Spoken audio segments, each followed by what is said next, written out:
Video के अंदर हम पढ़ेंगे एवोल्यूशन ऑफ कंप्यूटर। तो देखिए, कंप्यूटर जब बना वैसा आज जो आप फ़ोन यूज़ करते हैं या फिर आज लैपटॉप यूज़ करते हैं, कंप्यूटर यूज़ करते हैं, वैसा कंप्यूटर नहीं था। तो कैसे इसमें परिवर्तन आया वो हम यहाँ पे देखने को मिलेगा। हमारे पास यहाँ पे लिखा हुआ है कि 500 BC, बिफोर क्राइसिस, मतलब बिफोर क्राइसिस 500 साल पहले, एक से पहले। तो तब कौन सा यूज़ किया जाता था? अबेकस यूज़ किया जाता था। तो क्या करता था? कंप्यूटिंग डिवाइस था। आज से 3000 साल पहले कह सकते हैं, मैकेनिकल डिवाइस था। ये क्या करता था? कैलकुलेट करता था, सिंपल अर्थमेटिकल कैलकुलेशन, जैसे घटाना और जोड़ना। उसके बाद में 1642 के अंदर यहाँ पे पास्कल लाइन आया, ब्लेज पास्कल के द्वारा इसे बनाया गया था। ये मैकेनिकल कैलकुलेटर था जो क्या करता था? एडिशन सब्ट्रैक्ट करता था दो नंबरों को डायरेक्टली, एंड मल्टीप्लाई और डिवीजन भी कर देता था रिपीट एडिशन और सब्ट्रैक्शन के फॉर्मूले से। उसके बाद में एनालिटिक्स इंजन आ गया हमारा 1834 के अंदर, जिसे चार्ल्स बेबेज, कंप्यूटर के फाउंडर भी इन्हें बोला जाता है, कंप्यूटर के जनक भी कहते हैं। तो इनके द्वारा बनाया गया था, जिसमें क्या था कि आप क्या करोगे, यहाँ पे कंप्यूटिंग डिवाइस बनाया गया जो इनपुट लेगा, प्रोसेसिंग करेगा, स्टोर करेगा और बाद में आउटपुट को डिस्प्ले करेगा। मॉडर्न कंप्यूटर भी इसी की बेस पे हमारा यहाँ पे बना हुआ है। फिर 1819 के अंदर यहाँ पे टेबलेटिंग मशीन आई, जो कि हरमन होलिर्थ के द्वारा डिज़ाइन की गई थी। Tabulating machine for summarizing data store करने के लिए on punch card. It is consider to be first step, programming का इसमें फर्स्ट स्टेप लिया गया। उसके बाद में 1937 के अंदर यहाँ पे ट्यूरिंग मशीन आई। The Turing machine concept was the general purpose programmable machine that was capable of solving any problem by executing the program store and punch card. यहाँ पे क्या है, एल्गोरिथम का यूज़ किया गया ताकि किसी भी समस्या को सोल्व करने के लिए आप अपने प्रोग्राम को स्टोर कर सकते हैं। उसके बाद में यहाँ पे जो डिजिटल कंप्यूटर हमारे बने थे वो 1945 या 1945 के अंदर बने थे, एडवेक और ENIAC। यहाँ पे जॉन नोम व्यूनियम ने यहाँ पे इन्हें बनाया था, स्टोर प्रोग्राम का कंसेप्ट दिया था। Computer was the capable of the storing data as well as program in memory. EDVAC and ENIAC was computer developed based on this concept. तो यहाँ पे इन्होंने क्या किया था, जो पहले जो कंप्यूटर थे हमारे इलेक्ट्रॉनिक, उनको यहाँ पे बनाया गया। उसके बाद में 1947 के अंदर यहाँ पे हमारे क्या है, ट्रांजिस्टर आए। जैसे वैक्यूम ट्यूब होते हैं, अपने घर पे क्या होता है, बल्ब होता है। अब तो यूज़ नहीं लिए जाते, पहले बल्ब लिए जाते थे, उसमें एक फिलामेंट होता था। अगर इसमें बहुत देर पावर आती थी तो ये गर्म हो जाता था, कई बार फूट भी जाता था। तो यहाँ पे देखिए, जो हमारे बल्ब फूट जाते थे, इसी प्रकार से क्या करते थे, प्रोसेसिंग के लिए वैक्यूम ट्यूब को काम में लेते थे। वैक्यूम ट्यूब को जब काम में लेते थे तो क्या है, वैक्यूम ट्यूब कांच की होती थी और फिलामेंट उसमें गर्म होने के कारण वो टूट जाती थी और हाई पावर कंज्यूमिंग होती थी। अब देखो, आप जहाँ पे आप एक 100 वोल्ट के बल्ब को लगाते हैं, उसकी जगह आप LED 5 लगा सकते हैं, 20-20 वोल्ट की, 10-10 वोल्ट की 10 LEDs लगा सकते हैं। इसी प्रकार से क्या, वैक्यूम ट्यूब होती थी कांच की, वो ज़्यादा पावर करती थी, उसकी जगह रिप्लेस कर दिया किसी ट्रांजिस्टर ने। और ट्रांजिस्टर को बनाया कहाँ गया, बेल लैब के अंदर। और इसमें कौन से मटेरियल का यूज हुआ, सेमीकंडक्टर का।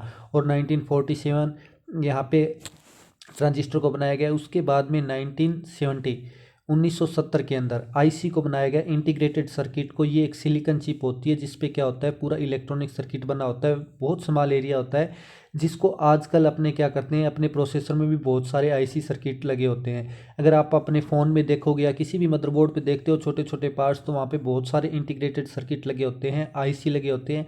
अगर आप कभी पानी में कोई डिवाइस आपका इलेक्ट्रॉनिक गिर जाता है, आप रिपेयर कराने जाओगे तो वो कहेंगे कि आपके डिवाइस की IC ख़राब हो चुकी है, तो वो आपका इंटीग्रेटेड सर्किट है, वो यहाँ पे ख़राब हो चुका है।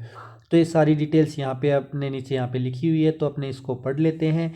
यहाँ पे von Neumann architecture is show in figure 1.5। तो ये 1.5 है। ये क्या आर्किटेक्चर किसने दिया, वॉन न्यूमैन आर्किटेक्चर बोलते हैं इसे।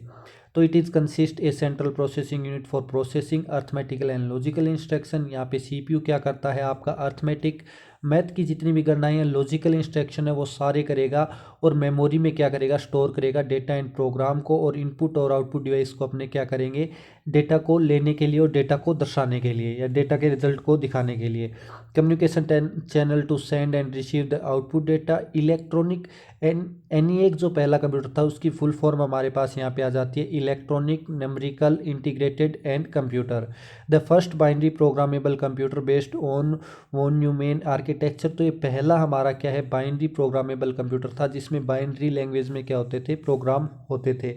During the 1970s large scale integration. पहले तो हमारा IC आया, IC के बाद में LSI, LSI का मतलब है लार्ज स्केल इंटीग्रेशन किया गया। यहाँ पे इलेक्ट्रॉनिक सर्किट क्या किए गए, इंटीग्रेटेड किए गए on CPU and single chip. अब इसको हम क्या बोलने लग गए, प्रोसेसर बोलने लग गए, माइक्रो प्रोसेसर।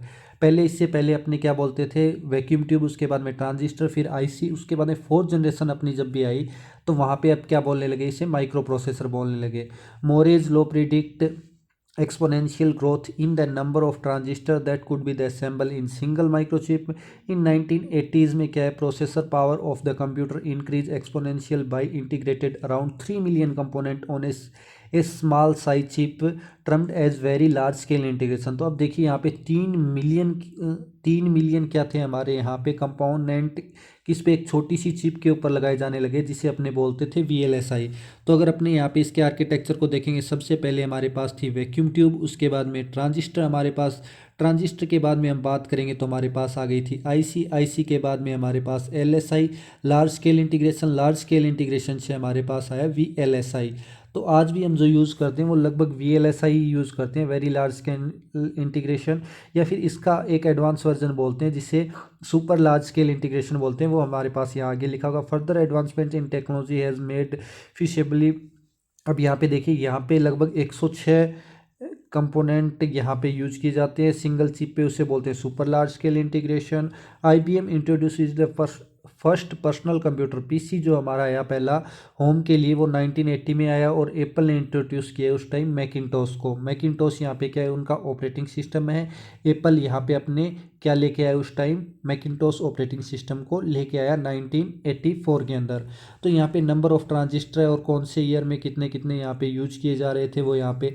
सबसे पहला अगर हम माइक्रो प्रोसेसर की बात करें तो इंटेल हमारा 4004 यहाँ पे आएगा, पहला हमारा इंटेल का माइक्रो प्रोसेसर यहाँ पे। उसके बाद में the popularity of the PC, जहाँ पे पॉपुलरिटी हो गई PC की, लोग PC को यूज़ करना चाहते थे। तो ऐसा तो है नहीं कि ब्लैंक स्क्रीन पे सब लोग यूज़ कर सकते हैं, तो इसके लिए ग्राफिक यूज़र बनाया गया जहाँ पे आइकन, थीम, कर्सर, इनके द्वारा आप क्या कर सकते हैं, एक्सेस कर सकते हैं। तो यहाँ पे GUI, graphic user interface based operating system by Microsoft and other in placed of computers with only command line. और अगर अपने यूज़ करते थे वो सारे क्या थे, ऐसे ब्लैक स्क्रीन आती थी, एक डॉट आता था जिसपे अगर आपको कोई कमांड याद है तो आप इस पर काम कर सकते हैं, अदरवाइज आप इस पर काम नहीं कर सकते। तो इसे क्या बोलते थे, कमांड लाइन इंटरफेस, CLI बोलते थे इसे, command line interface.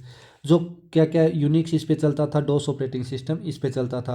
Around 1990 the growth of the world wide web, WW हमारा कब आया, 1919 के अंदर। तो यहाँ पे हमारा WWW वर्ल्ड वाइड वेब।